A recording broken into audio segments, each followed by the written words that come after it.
ብዙ ሰው ማለት ነው ኤፍሬምን ከእስር ቤት ከወጣ በኋላ ለምንድነው ከሩትዬ ጋር ያልመጣው? ደግሞ እንደለመደባቸው እሱንም ከሷ እንድትርቅ ወይም ደግሞ እንድርቅ አስደረጉት ብለን ብዙዎቻችን ስንጠይቅ ነበረ። ኤፋዬ ግን በተደጋጋሚ ተናግረዋል።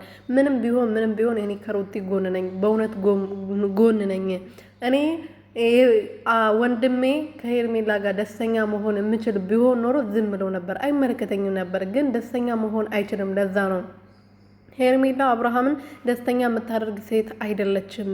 እሱን ህይወቱን ልትበጠብጥ ህይወቱን ትዳሩን ልታፈርስ ልጁ ያለ አባት እንዲያርግ ለማድረግ የመጣች ሴት የተላከች ሴት ነች እንጂ እሱን ለማስደሰት የመጣች ሴት አይደለችም። ለዛ ነው የእነሱ መሀል ላይ ገብቼ እንደዚህ የምናገረው በማለት ተናግረዋል።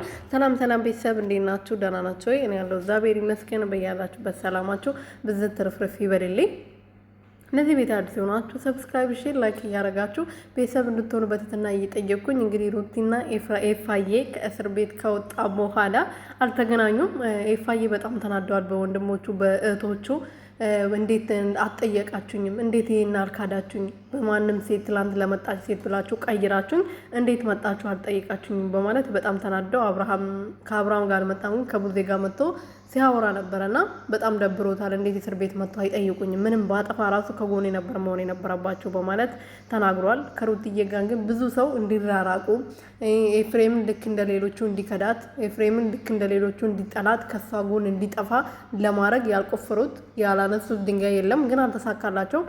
ኤፋዬ መቼም አይሳካላቸውም። እኔና ሩትዬን ለማራራቅ የምትሞክሩ ሁላችሁም አይሳካላችሁም። ምክንያቱም እኔ ሩቲን ዛሬ አይደለም ወዳት የመጣሁበትን የምረሳ ሰው አይደለሁም፣ የተነሳሁበትን የምረሳ ሰው አይደለሁም፣ በልቶ ካጂ አይደለሁም ብሎ በተደጋጋሚ ተናግሯል። ግን እሱ ሩትዬን እንድክዳት ወይም ደግሞ ከሩትዬ እንድርቅ ብዙ ሰዎች እየለፉ ነው። አብርሃም ወንድሙ የገዛ ወንድሙ ኤፍሬም በነገራችን ላይ ዝም ብሎ የሚያወራ ሰው አይደለም፣ በዝም ብሎ ቦታ ምናምን የሚገኝ ሰው አይደለም። ሲጀመር ደግሞ የሆነ እንደ ቅናት ምናምን ነው ያየው አብርሃም ማለት ነው። ለምን ይቀናበታል?